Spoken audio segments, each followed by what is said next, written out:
হিন্দু মুসলিম সবাই একই সমাজে বাস করি, সেক্ষেত্রে হিন্দু মুসলিম একসাথে উৎসব করলে ইসলাম কি বলে? ঈদে মিলাদুন্নবী নিয়ে জাতীয় মসজিদের খতিবের করা মন্তব্য কি ভুল? সুন্নিরা তাকে গালাগালি করছে, আসল সত্য কোনটা? হিন্দু মুসলিম সবাই একই সমাজে বাস করি, সেক্ষেত্রে হিন্দু মুসলিম একসাথে উৎসব করলে ইসলাম কি বলে? শোনেন, কথা শোনেন। একসাথে বাস করার মধ্যে দোষের কিছু কি নাই, কিন্তু একসাথে উৎসব করার মধ্যেও না। শেষ করি, একসাথে উৎসব করার মধ্যে আমাদের কোনো আপত্তি ছিল না। এটা তো আমাদের দেশে সুশীলরা বাইর করছে যে ধর্ম যার যার উৎসব সবার। আচ্ছা, আপনি শুনেন পেঁচটা কোন জায়গায় আছে। গরু আমরা কুরবানি দেই, কথা কন না কেন? গরু আমরা, কিন্তু গরুকে হিন্দুরা কি মানে? মা মানে। এটা তাদের ধর্মীয় কালচার। আর গরু আমরা কুরবানি দেই, এটাও আমাদের ধর্মীয় কালচার। তো আপনি তাদের ধর্মীয় মাকে হত্যা করতেছেন তাদের দৃষ্টিতে। আপনার দৃষ্টিতে এটা সওয়াব, এটা ত্যাগ, এটা কোরবানি, কিন্তু তাদের দৃষ্টিতে এটা মহাপাপ। শুধু পাপ না, এটা মহা। তা আপনি যদি গরু জবাই করার সময় হিন্দুদেরকে দাওয়াত দেন যে আসো, ধর্ম যার যার উৎসব সবার, আমরা তো ঈদ কুরবানি সবচেয়ে আনন্দের, গরু জবাই করছে, আয়ো মিলেমিশে আনন্দ করি, আপনি শিকল দিয়া বাইন্দাও হিন্দুদেরকে আনতে পারবেন নি? এবার বলেন, মূর্তি পূজা এটা হিন্দুদের দৃষ্টিতে, তাদের ধর্মীয় দৃষ্টিতে এটা সওয়াব, কথা কন না কেন? কল্যাণ। কিন্তু আমাদের দৃষ্টিতে এটা শিরক। আমাদের দৃষ্টিতে কি? শুধু আমাদের নয়, সমস্ত নবীরা বলছে মূর্তি পূজা শিরক। এখন হিন্দুরা মূর্তি পূজা করবে, দশহরা করবে, সামনে দুর্গা পূজা আসতেছে, আপনারা যদি দাওয়াত দেয় আসো তোমরাও কেউ, তখন রাম রাম করে যাও, তো এটা হালাল হইল না হারাম হইল? তাহলে কাজটা কি হবে? এবার শুনেন, রাসূল সাল্লাল্লাহু আলাইহি ওয়াসাল্লাম বলছেন, যে ব্যক্তি সংখ্যালঘু অথবা বিধর্মীদের অধিকার হরণ করবে, তাদের উপরে অত্যাচার করবে, তাদের জমি জামা দখল করবে, আমি মুহাম্মদ সাল্লাল্লাহু আলাইহি ওয়াসাল্লাম হাসরের মাঠে তাদের বিরুদ্ধে আল্লাহর আদালতে মামলা দায়ের করব। তাহলে মামলার আদালতকে আর মামলার বাদীকে মুহাম্মাদুর বাঁচতে পারবেন নি? কথা বলেন, বাঁচতে পারবেন নি? পারবেন না। নাম্বার 2, রাসূল সাল্লাল্লাহু আলাইহি ওয়াসাল্লাম বলেছেন, সংখ্যাগরিষ্ঠ মুসলিম দেশে সংখ্যালঘু অমুসলিমদের দায়িত্ব, মানে নিরাপত্তার দায়িত্ব মুসলমানদের হাতে। যদি তারা সেই আমানতের খেয়ানত করে, আল্লাহর আদালতে তাদেরকে আসামি হওয়া লাগবে। এবার শোনেন, হিন্দু লোক অসুস্থ, আপনি চিকিৎসা করে দিতে পারবেন, সওয়াব পাবেন। হিন্দু অমুসলিমরা মেয়ে বিয়ে দিতে পারে না, আপনি বিয়ে দিয়ে দিতে পারবেন, সওয়াব পাবেন। সে তার ক্যান্সার, তার জন্ডিস, তার এইটা, তার সেটা, আপনি চিকিৎসা করাতে পারবেন। তার ঘর নাই, বৃষ্টিতে ভিজে, আপনি তারে বাড়ি করে দিতে পারবেন।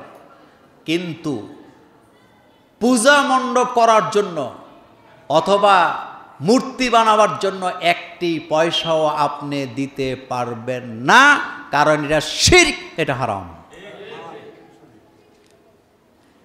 এখন আপনি বলেন তো, যেই পদ্ধতিগুলা বললাম, হুকুমগুলা বললাম, এই হুকুমগুলা সঠিক না সুশীলরা যে বলে ধর্ম যার যার উৎসব সবার, এটা সঠিক?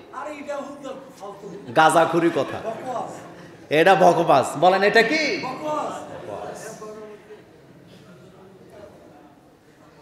ওই সমাজে অমুসলিমরা সবচেয়ে বেশি নিরাপদ, যেই সমাজে ইসলাম কায়েম আছে। সুতরাং এই যে দুর্গা পূজা আসতেছে না, আপনি তাদের নিরাপত্তা দিবেন। নিরাপত্তা বলতে তাদের উপরে যেন কোনো আক্রমণ, তাদের মেয়েরা, তাদের মহিলারা, তারা নিজেরা যেন তাদের উৎসব তারা ঠিকমতো করতে পারে, আমাদের কারণে যেন তাদের কোনো ক্ষতি না হয়। হইলে আপনি গুনাহগার হবেন। কিন্তু তাদের সাথে আপনি, আপনার সাথে তারা মিলেমিশে একাকার হয়ে যাবেন। আর্মিদের কুচকাওয়াজ হয় না? কথা কন না কেন? তা আমনে কইেন যে আমিও তো বাংলাদেশের নাগরিক, আমিও কুচকাওয়াজে অংশ নিলাম, ফাঁসায় চামড়া থাকবো না। প্রত্যেকটা জিনিসের ক্যাটাগরি আছে, সব জায়গায় সব মানুষ যাওয়ার কোনো অনুমতি নেই, এটা বুঝতে হবে। ঈদে মিলাদুন্নবী নিয়ে জাতীয় মসজিদের খতিবের করা মন্তব্য কি ভুল? সুন্নিরা তাকে গালাগালি করছে, আসল সত্য কোনটা? কি বলবো শোনেন, প্রথম হলো জাতীয় মসজিদের খতিব উপমহাদেশে যত আলেম আছে হাতে গোনা একজন, মানে হাতে গোনা। বাংলাদেশে যদি 10 জন আলেমের লিস্ট করেন, এই 10 জনের ভিতরে উনিও কি? জাতীয় মসজিদের খতিবের নাম কি? কথা বলেন। খতিব ওবায়দুল হক রহিমাহুল্লাহ, তিনার পরে বর্তমান খতিবের চাইতে মাঝখানের সময়টাতে এত বড় আলেম, এত যোগ্য আলেম, এত গবেষক আলেম, এত নম্র, এত ভদ্র আমরা আর কোনো খতিব পাই নাই। কিন্তু বাংলাদেশের সমস্যা হলো ভালো জিনিসের কদর নাই। ভালো জিনিসের কি নাই? কদর নেই। যারা ওনার সমালোচনা করেছেন তারা কেন করছে এটি জানি না, তবে বাংলাদেশে বর্তমানে বেশিরভাগই সমালোচনা করে টাইম লাইনে আসার জন্য। বলেন কিসের জন্য? আমার যার ব্যাপারে মানে যার লেভেলে আমি নাই, আমি তার সমালোচনা করা কি এটা মানায়? বলেন তো। আচ্ছা মনে করেন আমি জুমুরের একটা মসজিদে খতবা দেই, আর বাইতুল মোকাররম কাবা শরীফের ইমামের নিয়ে আমি কথা বলার আমার কোনো অধিকার আছে? যোগ্যতা আছে? আর যদি বলি আমি কি ভালো মানুষ না পাগল? আমি কি সরমনার পীর নিয়ে মন্তব্য করতে পারবো? আমি কি শশিনার পীর নিয়ে মন্তব্য করতে পারবো? আমার কি এই যোগ্যতা, এই লেভেলে কি আমি গেছি? তো না গেলে আমি এটা করব কেন? আমি যখন সমালোচনা করব আমি লেভেল দেখব আগে, যে ওনার সাথে আমার লেভেল মিলি কিনা, এরপরে আমি সমালোচনা করতে পারি বা ভুল ধরতে। একটা কথা মনে রাখবেন, আমি যখন কারো ভুল ধরব, সমালোচনা করব, আগে ওনার এলেমের সাথে আমার কি করতে হইব? আমাকে মাপকাঠি দিতে হবে যে ওনার মতো যোগ্যতা আমার আছে কিনা। আরেকটা কথা বলি শোনেন, যারা কথা বলে স্লিপ অফ টাং, তাদের কথার মধ্যে ভুল হয়নি। কথা কন না কেন? মানুষ কি ভুল করে না? ভুল ছাড়া কি মানুষ আছে নাকি? সবাই ভুল করে। ভুল ছাড়া কোনো বক্তা পাবেন না বাংলাদেশে, ভুল ছাড়া কোনো আলেম পাবেন না। কিন্তু একটা কথা ভুল বলছে তার মানে কি তার দুনিয়া সব কিছু ভুল হয়ে গেছে? ব্যাপারটা কি এমন? আস্তাগফিরুল্লাহ, নাউজুবিল্লাহ। তবে বাইতুল মোকাররমের খতিব সাহেব কোনো ভুল কথা বলেন নাই। উনি যেটা বলছে এটাই সহি কথা, এবং এটা হাদিস কোরআনের একেবারে সঠিক কথা। উনি বানায় কোনো কথা বলেনি। এখন আচ্ছা বলেন তো, একটা কথা বলি, আমি কি আপনাদেরকে খুশি করার জন্য কথা বলবো না আল্লাহকে খুশি করার জন্য কথা বলবো? আপনারা কিন্তু জ্ঞানী মানুষ, বুদ্ধিমান, যারা শুনবেন তারাও জ্ঞানী আমি মনে করি। একটা কথা মনে রাখবেন, যিনি কথা বলবেন, খতবা দিবেন, বক্তৃতা দিবেন, উনি তো আল্লাহকে খুশি করার জন্য কথা বলবেন। উনি তো কে কোন আকীদার কি হইলো তাকে খুশি করার জন্য কথা বলবেন না। একটা ঘটনা বলি, হাদিস না, লম্বা হয়ে যায়। এক শাসক ইমামকে ফাঁসি দিয়ে দেয়। কি দিয়ে দেয়? গল্প তো, নিতান্তই গল্প, হাদিস না, জানি না সত্য মিথ্যা। দিতে দিতে দিতে দিতে কয়েকজনকে দিছে, কেউ আর ইমামতিতে ওখানে যাইতে চায় না। এর মধ্যে একটা ঘাটতেরা, সে ইমাম হয়েছে। তো ওরে মুসল্লিরা বলতেছে, আপনার কপালে কি আছে জানি না, কিন্তু আপনার আগে যত ইমাম হয়েছে এখানে তাদের কি হয়েছে? ফাঁসি হয়েছে। ইমাম সাহেব কিছু বলে না। আসরের আজান হয়েছে, একামতের সময় হয়েছে, ইমাম দাঁড়ায় বলতেছে একামত দাও। মুয়াজ্জিন বলতেছে এখনো তো রাষ্ট্রপ্রধান আসে নাই। ইমাম কয় রাষ্ট্রপ্রধানের জন্য একামত 1 সেকেন্ডও দেরি হবে না, একামত দাও। একামত দিছে, নামাজ পড়তেছে, মুসল্লিরা ভিতরে ভিতরে চিন্তা করতেছে, ওই হুজুরদের তো 1-2 দিন পরে ফাঁসি হয়েছে, এটা আজকেই ফাঁসি। রাষ্ট্রপ্রধান এসে পেছনের কাতারে দাঁড়াইছে, দাঁড়ায়া নামাজ পড়ছে, পড়ার পরে সবাই ভয়ে ভয়ে আছে। রাষ্ট্রপ্রধান দাঁড়ায়া জিজ্ঞেস করছে, আমার তো আসতে দেরি হইল, কিন্তু একামতটা দিয়ে দিলেন, আমার জন্য একটু অপেক্ষা করলে কি হইতো? ইমাম সাহেব তখন ডাইরেক্ট বলে দিছে, আপনি রাষ্ট্রপ্রধান, এটা মসজিদের বাইরে। আমার কাছে মসজিদের ভিতরে, মসজিদের বাইরে আপনি আমার রাষ্ট্রপ্রধান, কিন্তু আমি মসজিদের ভিতরে রাষ্ট্রপ্রধান। সুতরাং আপনার জন্য 1 সেকেন্ডও দেরি করার আমার কোনো এখতিয়ার নাই। আমি করলেও পারি, না করলেও পারি। সরকার প্রধান হাসি দিয়ে বলছে, তুমি ফিট। তুমি কি ফিট? আমি যদি এখানে 2-3 বছর তো চলে নাকি আসছি, আমি যদি একটা লম্বা মুনাজাত দিতাম, দিয়া যদি এই কমিটি সবটির নাম লয়ে লয়ে কইতাম, অমুকে ছেলে রে, নাতি রে, 14 গোষ্ঠীরে খালি জান্নাত দাও, ডেলি ডেলি যদি একটা মুনাজাত দিতাম, আচ্ছা আপনাদের কাছে ভালো লাগতো?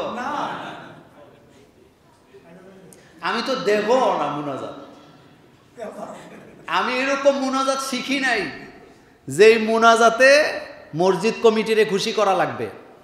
আমি এমন বক্তৃতা শিখি নাই যেই বক্তৃতা দেওয়ার সময় মুসল্লিদের চোখের দিকে তাকাইতে হবে, মসজিদ কমিটির কথা চিন্তা করতে হইব যে তারা আমার মসজিদ থেকে বাইর করে দেয় কিনা। বরং আমি আমার আল্লাহর দিকে তাকিয়ে আছি। এই মিম্বর আমাকে কোনো নেতা দেয় নাই, রাষ্ট্রপ্রধান দেয় নাই, এই মিম্বর আমাকে আল্লাহ দিয়েছেন, আর রাসূলুল্লাহ আমাদের জন্য মিম্বরকে রেখে গেছে। আমার টাইম নেই, আপনি আমারে হাদিয়া দিলেন কিনা, খাওয়াইলেন কিনা, এই টাইম আমার কাছে নেই। আপনি আমারে দেখা গোমরা হইয়া থাকবেন, আপনি খামোখা এই চিন্তা করেন না। এই চিন্তা এই সময় আমার কাছে নাই। এটা অহংকার করে বলতেছি না, আপনি পারবেন না আপনার বস মানাতে আমাকে, কারণ আমি এখানে দাঁড়াইছি আল্লাহ আল্লাহ রাসূলের কথা বলার জন্য। আপনার কমিটির চেহারা দেখা, লেভেল দেখে আমি কথা বলার লোক আমি না, আমি এই কাজ করব না, কারণ আমি আখেরাত চাই, আমি দুনিয়া চাই না। আমরা কি চাই? জোরে বলেন, আমরা কি চাই? আখেরাত চাই, আখেরাত চাই। ওই মসজিদ কমিটি আমার দরকার নাই যারা মসজিদ নিয়ে দুর্নীতি করে। ওই মানুষ আমার দরকার নাই যে ইসলাম মানতে চায় না, বুঝলেও মানে না, কোনো দরকার নাই। ওই মসজিদের কমিটি আমার দরকার নাই যে ইমামকে হুকুম করবে, খতিব সাহেবকে বলে দিবে এমনি ওয়াজ করেন, এমনি করেন, এমনি দোয়া করেন, এমন কমিটি আমি চাই না। আমি ওই কমিটি চাই যেই কমিটি আমাকে কথা বলতে দিবে, কথা বললে শুনবে, চিন্তা করবে যে কথা আসলে সঠিক নাকি বেঠিক। আমি মোল্লা নাজিম যদি নামাজে ভুল করি, আপনারা লোকমা দিতে পারবেন না? অবশ্যই দিবেন, কিন্তু তেল মাইরা ইমামতির দরকার নাই, এটা পারবো না। আপনি খুশি হন না হন। আমি যদি একটা তসবিহ সরা লয়ে আইতাম, আর এখানে বৈশা বৈশা যদি সুন্দর সুন্দর কথা, মিষ্টি মিষ্টি গল্প শোনাইতাম, আর সুবহানাল্লাহ সুবহানাল্লাহ কইতাম, অনেকের কাছে মজা লাগতো যে মাশাআল্লাহ ইমাম ফেরেশতার মতো। এই মসজিদে 3 বছর আসছি। কয় বছর? একটা খতবা 2 বার দেই নাই। প্রত্যেকটা খতবা দেওয়ার আগে কয়েক ঘন্টা লেখাপড়া কইরা নোট কইরা তারপরে নিয়ে আসছি। 120 টাকা দিয়ে খতবার বই একটা কিনি নাই যে 40 বছর ধরে খুললা খুললা এটা পড়বো। প্রত্যেকটা আমার হাতে লেখা। দেখছে কথা কি সত্য? এই কথাগুলা কার? প্রত্যেকটা হাদিসের রেফারেন্স, কোরআনের আয়াত এখানে আছে। এগুলা করতে আমার সময় লাগে না? কষ্ট লাগে না? লাগে। আমি সফল হব তখন আপনাদের মধ্যে যদি একটা লোকও ভালো হয়ে যান। আমি আপনাদেরকে আগেও বলছি, আজকেও বলি, এই জুমুর অতীতে কি ছিল আমার জানার দরকার নাই, কিন্তু বর্তমানে এখানে একটা মসজিদ হয়েছে, একটা মাদ্রাসা হয়েছে। বলেন, একটা মসজিদও হয়েছে, ভবিষ্যতে আরো একটা মসজিদ কি মসজিদ হওয়া লাগবে। মাদ্রাসার জন্য মসজিদ লাগে না? কিন্তু আপনার চরিত্র আগের মতো যেন আমাদের না থাকে, আমরা যেন মনটাকে একটু বড় করি। আমি আবারও বলি, আপনি আমার খাওয়াইয়েন না, খাওয়ানোর দরকার নেই। আপনি আমার দাওয়াত দিয়েন না, কোনো প্রয়োজন নেই। আপনি আমার হাদিয়া দিয়েন না, কোনো প্রয়োজন নেই। শুধু আসেন, ইসলামের পথে থাকি। ইসলামের বেলায় আমরা কয় দল? বলেন কয় দল? এক দল। ইসলামের ব্যাপারে এক, মসজিদের ব্যাপারে এক, মাদ্রাসার ব্যাপারে এক, আলেম ওলামাদের ব্যাপারে এক। রাজি আছি আমরা? আল্লাহ যেন আমাদেরকে তৌফিক দান করেন, আমরা বলি আমিন।